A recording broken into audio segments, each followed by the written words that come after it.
เป็นสายโสดเพียงแต่5 วันส่วน2 วันไอ้นั้นบ่ได้เป็นโส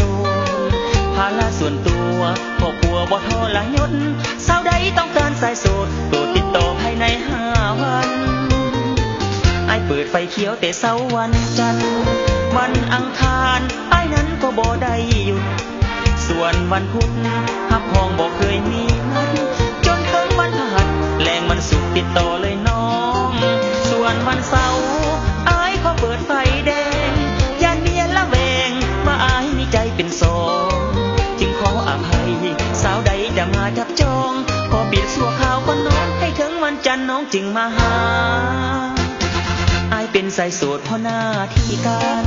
จากเงินศาล5 วันขึ้นห้องสิสอนอาทิตย์7 วัน5 วันบ่ได้พักผ่อนขอโทษเด้องามงอนขอพักเสียก่อนเพียงแต่